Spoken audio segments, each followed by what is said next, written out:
오늘은 누가복음 68번째 시간입니다. 누가복음 68번째 시간으로 누가복음 18장 18절부터 30절까지 있는 말씀을 가지고요, 바늘귀를 통과한 부자가 되라, 바늘귀를 통과한 부자가 되라 라는 점을 가지고 하나님 말씀 함께 시간 나누도록 하겠습니다. 오늘 우리가 읽었던 이 본문은요, 우리가 잘 알고 있는 부자 청년에 관한 이야기입니다. 영생에 관한 질문을 했을 때 주님 앞에 나와서 영생에 관한 이야기를 듣고 난 다음에 심히 근심하며 돌아갔다는 그런 내용이죠. 그 돌아가는 그 청년을 뒤로 향해서 유명한 말을 우리가 듣게 되죠. 예수님께서 하신 말씀 무엇입니까? 낙타가 바늘띠로 통과하는 것이 부자가 천국에 들어가는 것보다 더 쉽다라는 그런 말을 합니다. 이 말은 우리 기독교인들만 하는 것이 아니고요, 세상 사람들도 여러분 이 말을 인용합니다. 그래서 어떤 불가능한 것을 얘기할 때 그것은 낙타가 바늘귀보다 통과하는 게 오히려 더 쉽겠다, 이렇게 인용한다는 겁니다. 그도 그런 것이 오늘 읽은 이 본문에 있는 말씀은요, 유명한 이야기다 보니까 이 누가복음에만 기록된 것이 아니라 마태복음에도 그리고 마가복음에도 기록될 정도로 이야기는 그 당시에 많은 사람들에게 화제가 됐던 아마 그런 이야기인 것 같습니다. 근데 오늘 우리가 이 본문에 있는 내용들을 우리가 좀 어느 정도 우리가 알고 있어서 그런지 몰라도 여러분이 본문에 보게 되면은 한 가지 좀 약간 이상한 부분이 여러분 있지 않습니까? 예수님께서 말씀했던 것 중에 이런 말 하잖아요. 낙타가 바늘귀로 들어가는 것이 부자가 천국으로 들어가는 것보다 더 쉽다고 하는 거. 여러분, 이 낙타와 바늘귀가 무슨 연관이 있을까요? 낙타와 바늘귀, 도대체 예수님께서 왜 이런 비유를 사용했을까요? 전혀 어울릴 것 같은 말, 낙타와 바늘귀. 그래서 제가 한번 책을 찾아봤더니요, 이 낙타와 바늘귀에 대한 몇몇 학자들이 이렇게 얘기하는 게 있더라고요. 억지나 어떤 학자들은 원래 이 낙타와 바늘귀가 잘못 번역된 거라고 얘기합니다. 그 사람의 말을 이렇게 쭉 제가 책을 보니까요, 그분이 이렇게 말하더라고요. 낙타라는 말의 이 그 헬라어가 카멜론이란 말씀입니다. 카멜론. 이 카멜론이라는 이것이 낙타라는 헬라어인데요. 근데 공교롭게도 이와 유사한 발음이 하나 있는데 밧줄이라는 발음입니다. 밧줄은 헬라어로 뭐냐면요, 카밀론이라 씁니다.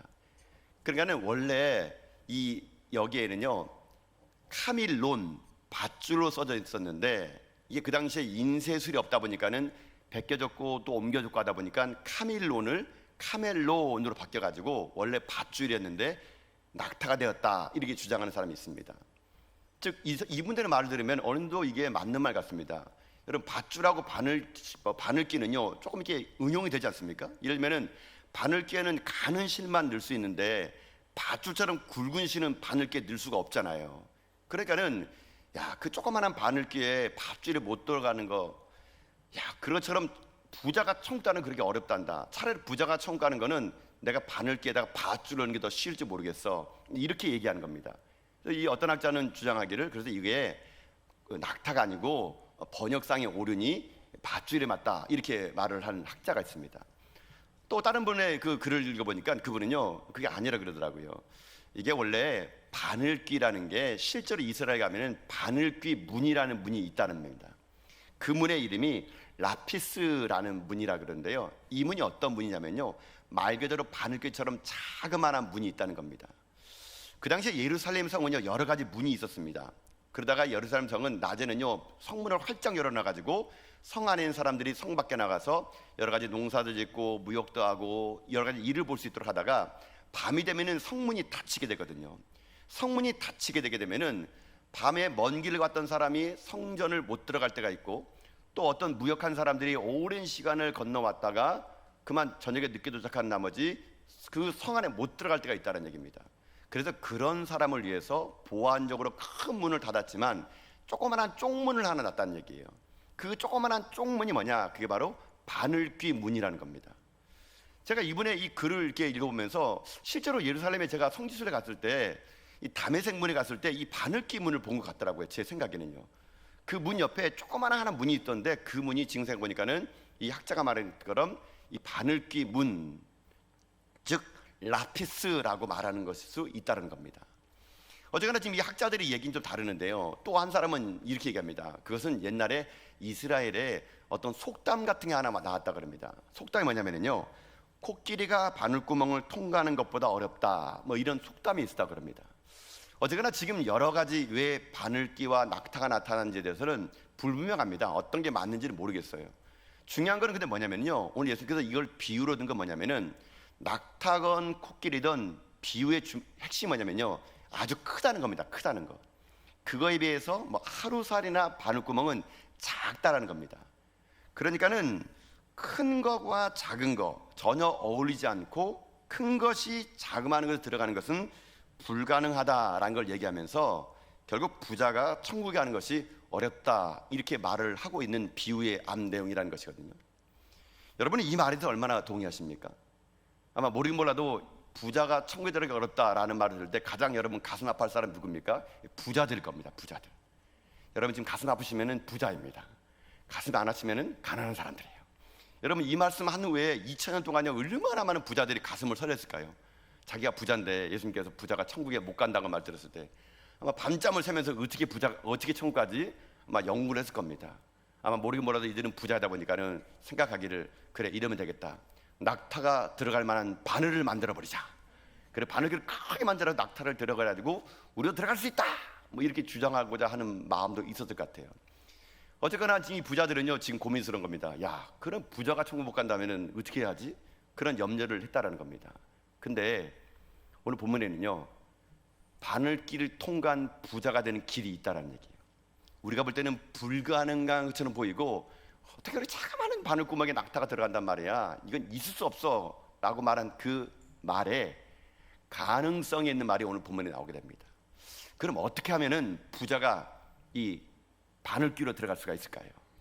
낙타가 바늘길에 들어가는 것처럼 어떻게 부자가 천국에 들어갈 수 있을까요? 자, 오늘 본문의 말씀을 다시 한번 집중해 봅시다. 자, 오늘 본문에 보게 되면요 한 관리가 나옵니다. 오늘 이 이야기는 한 관리의 질문으로부터 시작되는데, 자, 그 관리가 어떻게 왔느냐, 여러분 말씀 18절 말씀을 돌아가서 말씀을 한번 보도록 합시다. 자, 오늘 본문에 있는 말씀 18절 말씀 한번 읽어보겠습니다. 시작. 어떤 관리가 물어 이르되 선한 선생님이여 내가 무엇을 하여야 영생을 얻으리이까? 아멘. 자, 이야기의 시작은 어떤 한 관리가 나온다 그럽니다. 근데 이 관리가 그냥 우리가 볼 때는 관리건이라고 하는데요, 이 사람이 보통 관리가 아닙니다, 여러분요. 이 관리라는 말의 이 헬라어가 아르콘이라는 말을 썼더라고요. 아르콘이라는 말이 어떤 말인가 제가 찾아봤더니 이 아르콘이라는 관리는요 쉽게 말하면 아주 높은 관원이에요. 그러니까 오늘 우리나라 말로 하게 되면, 우리 생활을 얘기하게 되면은 뭐 장관급 이상 되는 이 고위 공무원입니다. 이 사람 보통 사람 아니에요.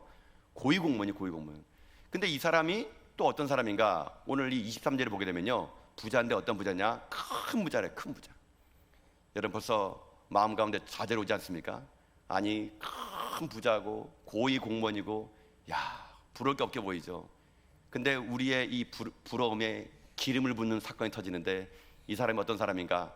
마태복음 보게 되면요 이 관원이 높은 직책에 있고 부자인데, 마태복음 보면 어떻게 나오냐, 이 사람을요 청년이래요. 청년. 여러분 이 사람이 몇 살인가 봤더니 한 30살 된대요.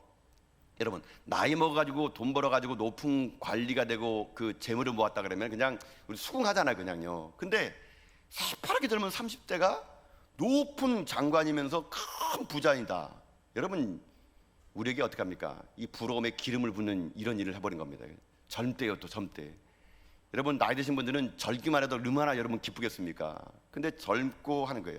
근데 제가 알아봤더니 이 사람이 젊었을 때부터 이렇게 높은 관리와 큰 돈을요 벌 수가 없다 그럽니다. 즉 다시 말하면 이 사람네는 집안이 좋은 거예요. 집안 대대손은 부자 집안이에요. 그러니까 이 관리는, 청년은요, 부자 청년은 금수저예요. 금수저. 태어날 때부터 금수저인 사람이에요. 이 정도까지 부러우면 그게 될 텐데, 여러분 보통 사람들이 자기가 못 가는 것을 누가 갖게 되면은 여러분 어떻게 생각합니까? 아유, 부자고 뭐 높은 관원이고 뭐, 아유, 젊으면 뭐예요? 아마 분명히 제 아주 성격이 더러울 거야. 아마 아주 까칠하고 막 교만하고 애가 아주 버장머리 없고 거만할 거야. 이렇게 생각을 하면서 우리 스스로 우리는 위로를 받아야 하지 않습니까? 근데 이런 우리 위로를 어김없이 깨버립니다, 이 청년은요. 마가복음에 보게 되면요 이 청년이 어떻게 하냐면은 마가복음 10장 17절 보면은 이 부자 청년이 예수님이 나타났을 때 달려가서 엎드려 예수님께 절했다는 겁니다. 여러분 이게 무슨 말일까요? 이 청년의 특징은 또 하나 있어요. 열정이 있다는 겁니다. 자기가 높은 관리라 그래가지고 어정어정 그런 게 아니고요, 진리를 탐구하는 심령 때문에 예수님에게 달려간 열정의 사람이었던 거예요. 그리고 더 한 가지, 겸손까지 해요. 예수님 앞에 납작 엎드려가지고 선한 선생이여 하고 부를 정도로 겸손한 겁니다. 자, 여러분 한번 생각해 보세요. 높은 관리예요. 그리고 큰 부자래요. 그리고 젊대요. 그리고 열정이 있고요. 겸손까지 한 사람이에요. 야, 어디 이런 사익감 없습니까? 이런 사익감 있으면 그냥 딸 시집 보내고 싶으면 여러분 마음이 굴뚝 같지 않습니까? 근데 여기까지 오면은 야, 이런 사람이 어디 있을까라는데 또 우리를 절망시키는데 뭐냐? 이 사람이요, 믿음도 좋아해요. 믿음도요. 그러니까 자기가 높은 거 아니까 어떻게 더 많은 높은 지위를 차지하고 돈을 벌까 생각하지 않고, 이 청년의 관심이 뭔지 아세요? 영생에 관심이에요. 영생이에요. 쉽게 말해 믿음이 좋은 거예요. 자, 한번 이 청년의 캐릭터를 정리해 봅시다. 6가지 특징이 있어요. 높은 지위, 2번째 큰 부자, 3번째 청년, 4번째 열정이 있고, 5번째 겸손하기까지 하고, 6번째 영성까지, 영생에 관한 관심까지 있는 사람. 여러분, 이 사람이 뭐가 아쉬울 게 있을까요? 뭐가 이 세상 사람에서 이런 사람이 여러분 힘든 게 있겠습니까? 누가 보더라도 이 사람은요, 엘리트 중에 엘리트고요. 야, 닮고 싶은 롤 모델이 아마 이런 사람일 겁니다. 그런데 이 사람이 주님께 나갔을 때 주님은 이 사람을 아니다라고 말하는 겁니다. 자, 왜 아니다라고 했을까요? 자, 지금 이 젊은 청년, 이 부자 청년은요, 자기가 누리고 있는 게 너무 많아요. 그리고 이 청년의 관심이 뭐냐면은 그 다음 생까지요. 내가 지금 누리고 있고 함께하는 이것을 어떻게 영원히 누릴 수 있을까? 어떻게 영생할 수 있을까? 그런 고민을 하고 있는 찰나에 나사렛이라는 동네에 한 예수라는 청년이 나타나는데, 그 청년이 누구든지 자기를 따라오면 영원한 생명을 주겠다는 거예요. 영생을 누리겠다는 겁니다. 그 말에 이 부자 청년이 귀가 솔깃한 겁니다. 그리고 그 예수님이라는 사람을 만나고 싶은 겁니다. 그렇게 오매불망 예수라는 사람을 만나고 싶은 그때에 마침 자기 동네에 예수님이 가는 거예요. 그러니까 이 부자 청년은 그 예수님 앞에 달려든 겁니다. 그리고요, 어떻게 하냐, 납작 엎드려가지고요, 겸손함을 가지고 그 예수님한테 물어봅니다. 뭘 물어보느냐? 선한 선생님이요, 내가 무슨 선한 일을 해야 영생을 얻겠습니까? 라고 질문을 던지는 거거든요. 여러분, 차원이 다르지 않습니까? 여러분, 우리 같으면 예수님에게 나오면 어떻게 하겠습니까? 주여, 병 낫게 해주시옵소서, 이거 주시옵소서, 뭐 우리 같으면 막 그거 달라 그러고 뭐 해달라 그러고 이렇게 할 텐데, 이 부자 청년의 고백, 영생을 어떻게 얻을 수 있을까요? 여러분, 이 영적인 고민을 하고 있는 거예요. 이 말을 듣는 예수님 얘기합니다. 야, 너 왜 나를 선하다 그러느냐? 선한 분은 하나님밖에 없어. 그러면서 이 어떻게 영생을 얻자는 이 젊은 청년에게 얘기하기를, 내가 영생에 들어가려면 계명을 잘 지켜야 된다. 그러면서 10계명의 5계명부터 10계명까지를 쭉 얘기해 주는 겁니다. 근데 여러분, 뜻밖의 대답하는 게 이 부자 청년이요. 뭐라는 줄 아십니까? 아이고, 그건요, 내가 어려서부터 다 지켰습니다, 이렇게 말하는 겁니다.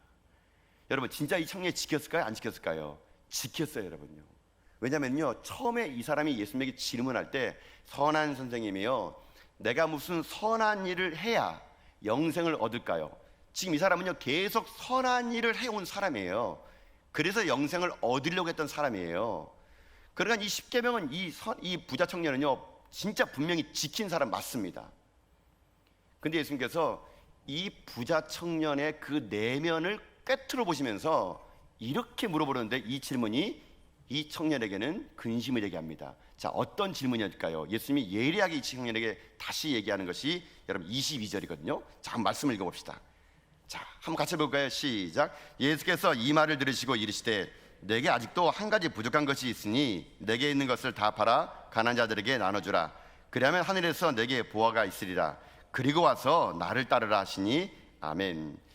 자, 예수께서 이 청년이 모든 걸 다 지켰다고 말할 때, 그 청년을 보면서 네가 아직 한 가지 부족한 게 있구나라고 말합니다. 여러분, 여기에서 한 가지 부족하다고 말할 때 이 한 가지라는 게 뭐냐면요, 뭐 이것도 했고 저것도 했는데 이거 하나 더해, 이런 영어의 another 개념이 아니에요, 여러분요. 이것 때문에 이거 됐으니까 하나 더해, another가 아니고요.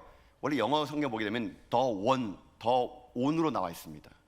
이 말이 뭐냐면요, 이것을 해야 전부가 한 거라는 겁니다. 이 더 원, 이것이 부족한 거다는 거예요. 이것이 부족하다. 이게 더 원, another가 아니라 더 원. 이거 하나가 정말 부족한 게 있는데 이거를 안 하면은 네가 아무리 그걸 다 했다 그래가지고 그거 제대로한 거 아니야, 이거 해라고 하면서 그 더 원, 그 부족한 거 하나를 얘기하는 거 있었는데, 그게 뭐냐? 바로 내 소유를 다 팔아가지고 가난한 자들에게 나눠주는 거, 그것이 가장 중요하다라고 지금 이 부자 청년에게 말해주고 있는 거예요. 그랬더니 이 부자 청년이 그 말을 듣고 어떻게 하느냐, 근심하여 얼굴에 수심이 가득하고 돌아갔다 그럽니다. 자, 그래가지고요, 이 근심하며 돌아간 이 청년의 모습을 제가 우연치 않게 이제 책을 읽다가 이 조지 프레딕 와츠라는 사람이요, 화가인데 이 사람이 이 등 돌리고 돌아간 그 부자 청년을 그림이 있어요. 되게 유명한 그림인데 한번 보여줄까요, 여러분요? 이 그림입니다. 여러분, 이 그림이에요. 와츠라는 사람이 이 성경을 읽고 난 다음에 이 부자 청년의 뒷모습을, 쓸쓸한 뒷모습을 저기에 그려놨다 그럽니다. 여러분, 저 그림 보세요. 이 청년의 뒷모습이 어떤 모습일까요? 절망하는 모습이죠. 와츠는요, 지금 이 뒷모습의 청년의 모습을 보면서 화려한 옷을 입고 그의 머리에는 보석으로 박힌 터빈을 쓰고 값비싼 가락지를 손가락에 끼고 있지만 그의 손은 너무 허무하게 그지없게 내려오는 인생의 허물을 보고 있는 그런 뒷모습을 말입니다.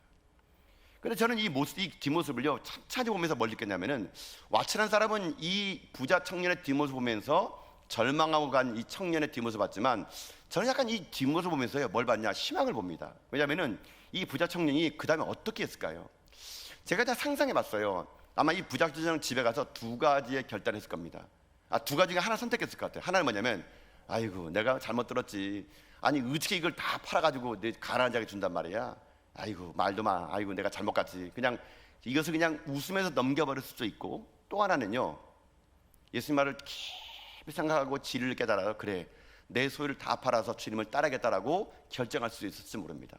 왜 그런 생각이냐면요, 오늘 본문에서는 만약에 이 청년이 화를 내어 돌아갔더라 이러면요, 아마 더 이상 희망이 없을 텐데, 근심하여 돌아갔다는 말은 뭐냐면 이거에 대해서 이 청년이 깊이 생각을 하고 있었다는 것이죠.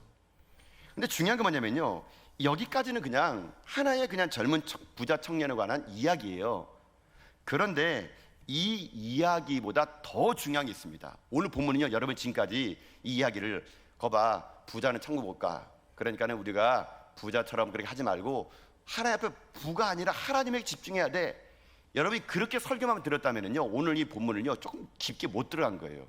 원래 예수님이 의도하는 건 여기가 아니고요, 그 다음이에요. 그 다음.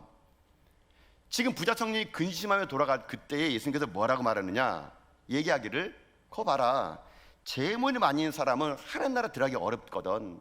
마치 그것은 낙타가 바늘귀로 들어가는 것이 더 쉬울지 몰라. 부자는 하나님 나라에 못 들어간다. 이렇게 얘기를 한 거예요. 이 말을 들은 그 다음에 제자들의 반응이 오늘 본문의 핵심이에요. 핵심. 지금 예수님은 그 부자 청년의 뒷모습 보면서 얘기를 했는데, 그 얘기를 들은 제자들이 이렇게 반응합니다. 여러분, 오늘 본문에서는 26절의 핵심이거든요. 여러분 26절 말씀 보십시오. 자, 말씀을 읽어볼까요? 읽겠습니다. 시작. 듣는 자들이 이르되 그런즉 누가 구원을 얻을 수 있나이까? 아멘. 자, 듣는 자들은 누가면요, 오늘 본문에 잘 안 나왔지만 제자들이에요. 제자들이 그 말 듣고, 아니 예수님, 그 누가 구원을 받습니까? 이 말은 다른 말로 하게 되면요, 아니 그러면 누가 하나님 나라 갑니까? 누가 천국 들어가는 거예요? 이렇게 말해요. 근데 오늘 누가복음은 조금 본문이 아쉬워요. 이 누가는 충분하게 지금 제자들의 반응을요 잘 기록 못했는데, 동일한 복음서가 마태와 마가에는요 제자들의 반응을 정말 리얼하게 표현합니다. 자, 오늘 본문 아니지만 동일한 본문이 마태복음 19장 25절 말씀, 여러분 자막을 통해서 한번 제자들의 반응을 한번 읽어봅시다. 자, 시작. 제자들이 듣고 몹시 놀라 이르되 그렇다면 누가 구원을 얻을 수 있으리까? 아멘. 제자들이 어떻게 했다고요? 몹시 놀란 거예요. 몹시. 자, 동일한 말씀이 마가복음 10장 26절에도 이렇게 되어 있습니다. 자, 자막을 통해서 마가복음 10장 26절에 어떻게 제자들이 반응했나 봅시다. 함께 읽겠습니다. 시작. 제자들이 매우 놀라 서로 말하되 그런즉 누가 구원을 얻을 수 있나이까 하니 아멘. 자, 지금 여기서 중요한 게 있는데요, 누가는 제자들의 반응을 기록하지 않았어요. 그냥 단지 그럼 누가 구원을 얻는단 말입니까? 그럼 누가 하늘나라에 갑니까? 이렇게 물어봤는데, 마태와 마가는요 이렇게 합니다. 몹시 놀라고 매우 놀랐대요. 여러분, 제자들이 왜 놀랐을까요? 왜 놀랐을까요? 여러분 모르실까 봐 객관식 문제를 드리도록 하겠습니다. 1번, 예수님의 설교가 너무 멋있어가지고 놀랐다. 2번, 예수님 말씀이 너무 황당해가지고 놀랐다. 몇 번일까요? 2번. 예, 그래요. 여러분 잘하시네요. 탁 하면 여러분은 너무 성경 잘하시니까 2번이에요. 2번. 여러분 보세요. 제자들이 몹시 놀란 이유는 뭡니까? 여러분 이걸 반대로 생각해 볼까요? 그럼 제자들은 무슨 생각하고 있었다는 겁니까? 예수님은 지금 부자가 천국 못 가 이렇게 했거든요. 그 제자들이 놀란 거예요. 왜 놀랐을까요?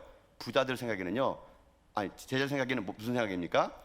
부자가 천국에 갈 수 있다라고 생각했던 거예요. 근데 예수님이 반전의 말을 해버리니까 놀래버린 겁니다. 왜 그랬을까? 자, 여러분, 이것이 오늘 본문을 풀어가는 키워드인데요, 우리는 지금 이 말씀 듣고 놀라지 않습니다. 왜요? 우리는 유대인들이 아니기 때문에 그래요. 우리는 2000년 전에 유대 사람이 아니다 보니까 이 말을 듣고요, 그냥 아멘 합니다. 그냥. 왜요? 나는 부자가 아니니까. 우린 다 가난하니까 나 천국 갈 줄 알아요. 근데 그거 아니에요, 여러분. 그것도. 근데 이 말 들으면 우리는 그냥 뭐 당연한 거 아니야? 부자 같은 사람들이 어떻게 천국 갈 수 있겠어? 그런 사람들이 이렇게 하는데요, 그 당시의 사회적인 통념을 가지고 봐야 돼. 이 본문은요, 그 당시의 사회적인 통념에는요, 부자와 가난한 자들에 대한 사회적인 이 백그라운드가 여러분 있었습니다. 어떤 거냐면요, 부자는 반드시 천국 가고 가난한 자는 죄인이니까 천국 못 간다라는 그런 통념이 있었습니다.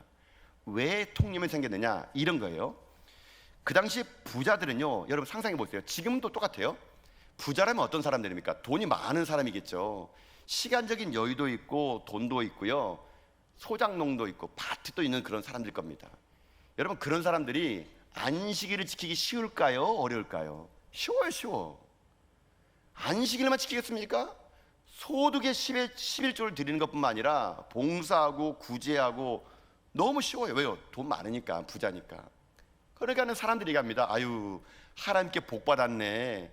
하나님께 복 받으니까 저렇게 부자가 됐지. 그래서 그 당시에 부자는 하나님이 복 받은 사람이라는 사회적인 통념이 있었던 거예요. 그런데 반면 가난한 자 보십시오. 가난한 자는요, 죄인이에요, 죄인. 가난한 자가 왜 지냐면은 눈에 딱 볼 때 가난한 자는요, 돈이 없어요.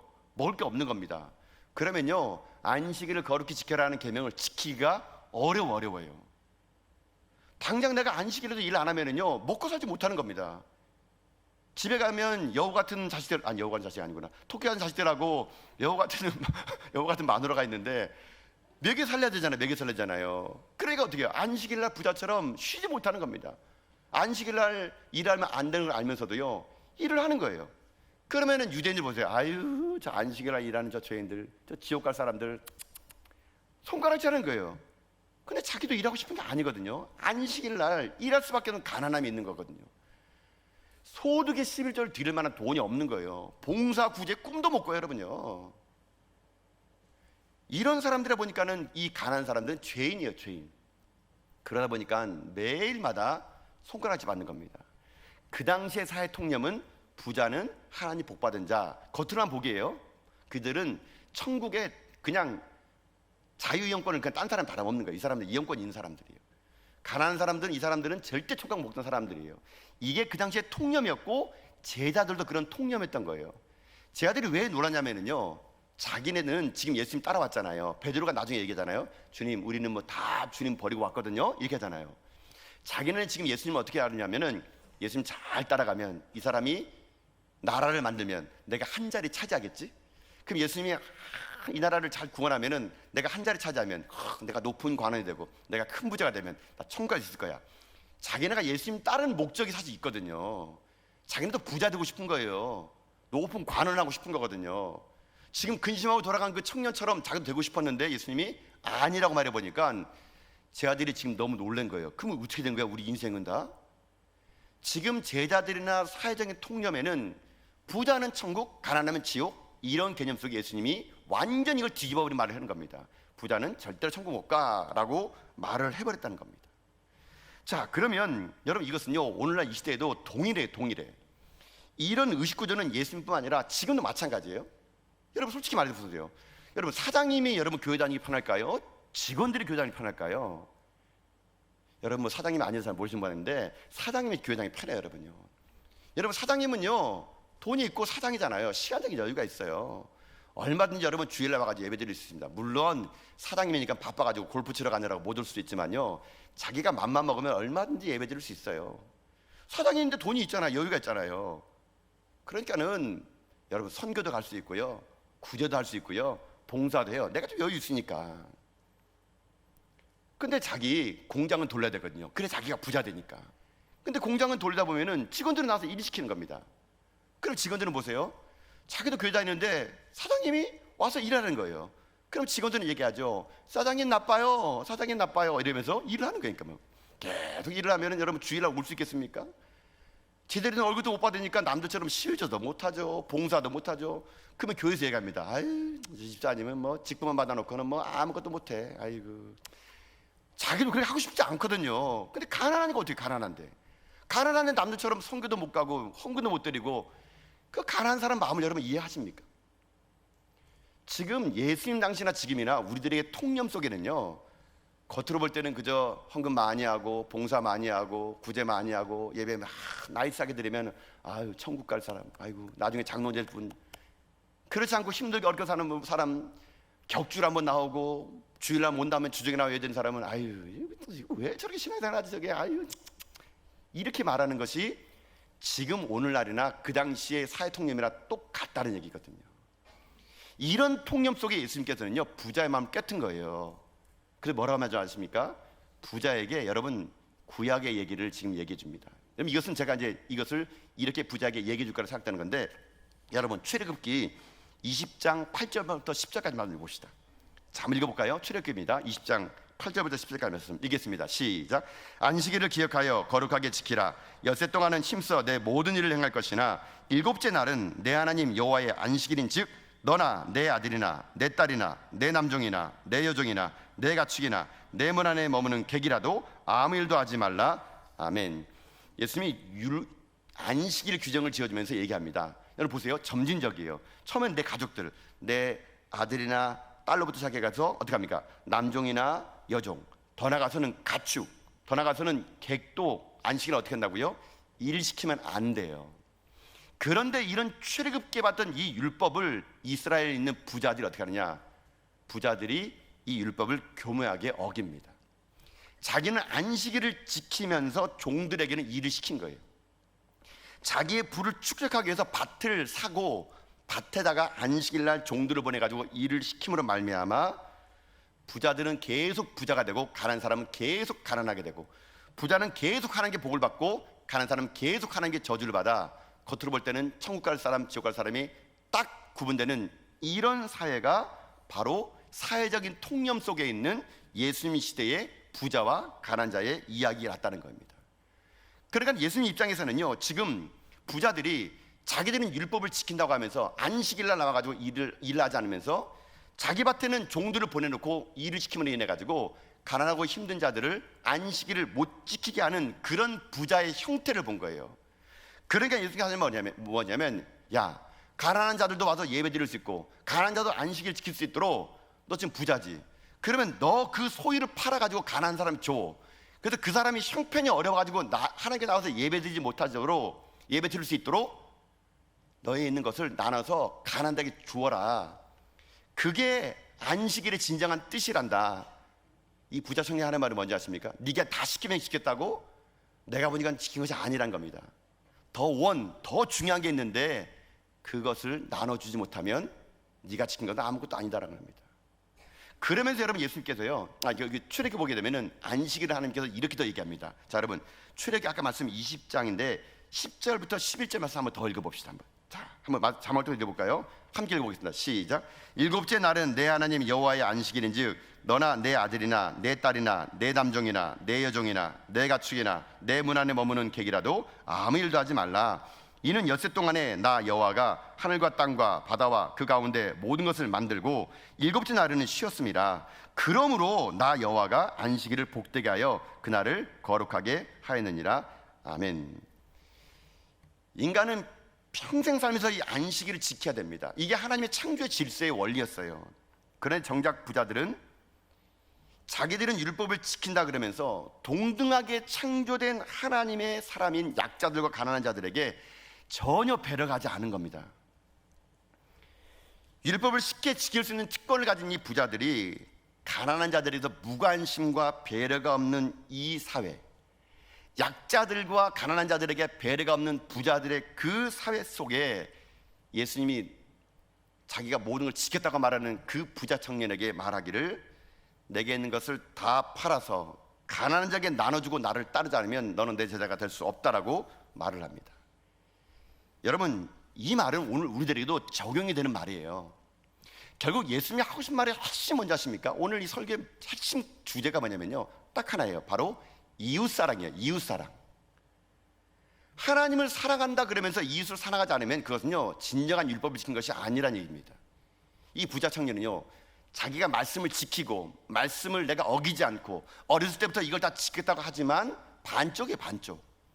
주님이 원하는 율법의 완성은요, 하나님의 사랑을 뛰어넘어 그 사랑을 가지고 나보다 힘들고 어렵고 가난하고 배고픈 자들 위한 이웃 사랑까지 흘러가지 않으면 자기가 아무리 하나님 앞에 나서 예배드리고 거룩한 척 하더라도 하나님 나라에 들어갈 수 없다라는 거예요.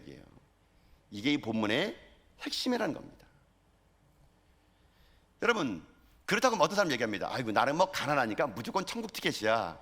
여러분, 아니에요. 여러분요, 우리 본문을 보면서 어떤 분은 얘기하더라고요. 나하고는 관계없어. 난 가난해서 너무 다행이야. 더 일하지 말아야지. 이게 아니에요. 가난한 자도 마찬가지예요. 부라는 건 상대적이거든요. 가난한 자도 마찬가지가 뭐냐면은, 가난은요, 여러분 무엇이냐, 자기가 추구하는 것이 하나님이 아니라 부가 될 수 있는 위험이 있는 거예요. 가난하다 보니까 하나님보다는 자기 인생의 욕망 때문에 하나님을 섬길 수 있는 위험도 가난한 자가 있는 겁니다. 그래서 가난한 자도 예외가 아니에요. 결국 이 말은요, 그 누구도 하나님 앞에서는요, 하나님 나라에 들어갈 자가 여러분 없다라는 얘기입니다. 이 말은요, 마치 이 말은 바늘귀에 낙타가 들어가기 쉬워도 부자가 천국 들어가기 어려운 말과 똑같은 말이에요. 그럼 어떻게 됩니까? 우리는 다 불가능하다는 얘기입니까? 절망의 본문이 얘기가 그게 아니에요. 예수님은 이걸 이길 수 있는 솔루션, 대책을 하나 내줍니다.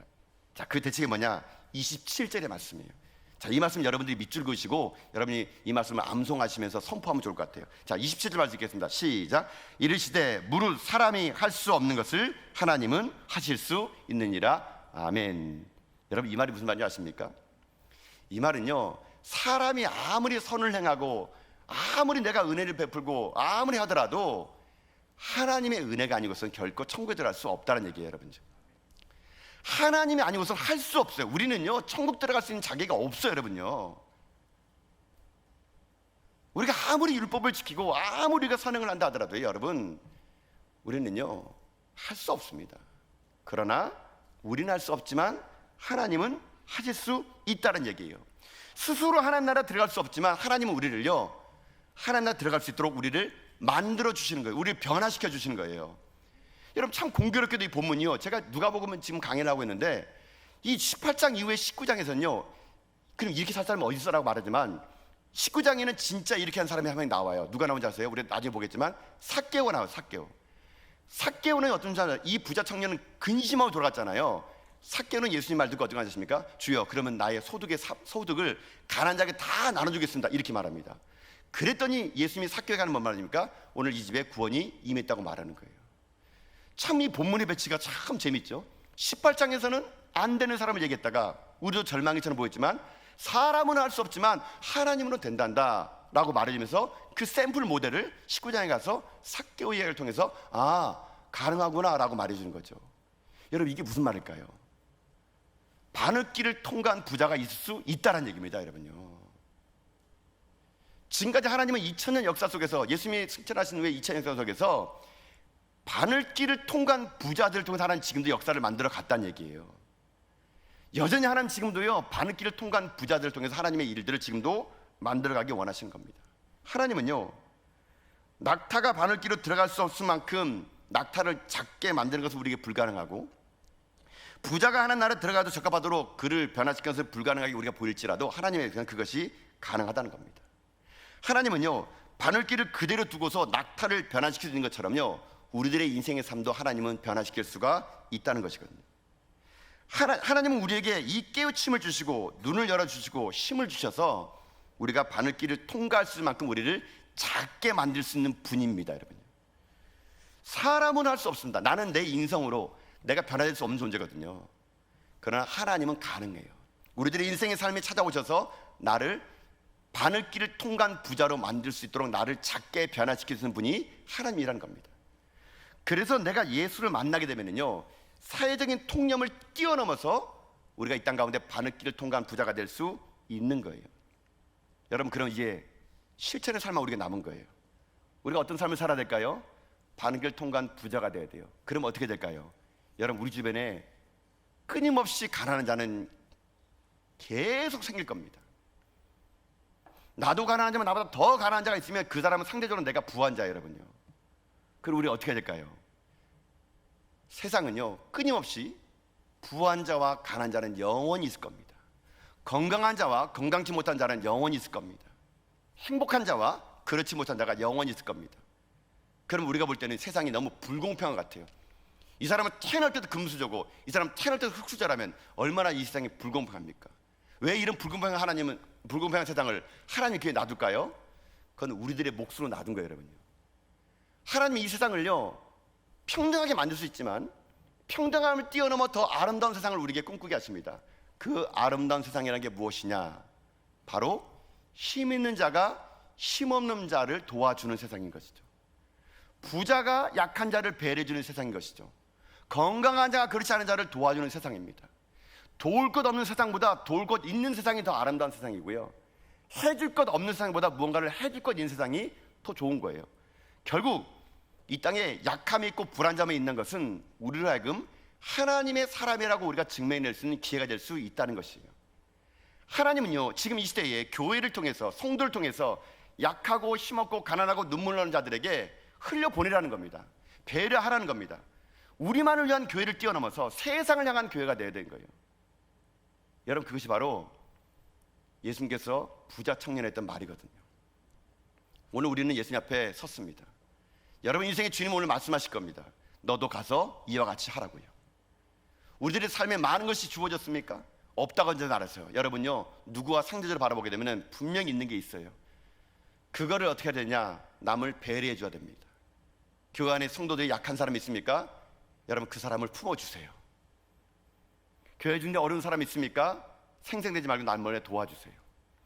우리가 정말로 하나님 은혜 가운데 50년을 맞이해서 여기까지 왔습니까? 그러면 우리 주변에 있는 많은 작은 교회들을 우리가 섬겨 나갈 때, 그때 우리는요 바늘길을 통과한 부자 같은 교회, 부자 같은 성도가 될 수 있다는 것이거든요. 그러니 사랑하는 성도 여러분, 저는 여러분의 인생의 삶이 주님 오시는 그날까지 이 주님의 이 엄중한 말이 자꾸만 여러분 마음속에 생각날 수 있기를 주님의 이름으로 축복합니다. 사도행전 보게 되면은 오순절날 성령이 강림했을 때 모인 사람들이 서로 유무상통하는 가운데요, 가난한 자든 부한 자든 그 안에 성령님이 충만했다고 사도행전은 기록하고 있습니다. 이사야 선지자가 말하는 어린 양이 사자들과 뛰어노는 세상은요, 강한 자와 약한 자가 서로 잘 지내는 그런 사회입니다. 그게 바로 하나님의 나라예요. 오늘 우리들의 남은 인생의 삶이요, 저는 여러분 앞에서 이 바늘길 통과한 부자가 저는 여러분 될 수 있기를 주님의 이름으로 축복합니다. 그래서 나눠주시고 배려하시고 섬기시고 흘려보내주시는 가운데 여러분을 통해 세상이 더욱더 아름다운 세상이 되어가는 이 시대에 하나님이 찾는 바늘길을 통과하는 부자가 되는 여러분 다 될 수 있기를 주님의 이름으로 축복드립니다.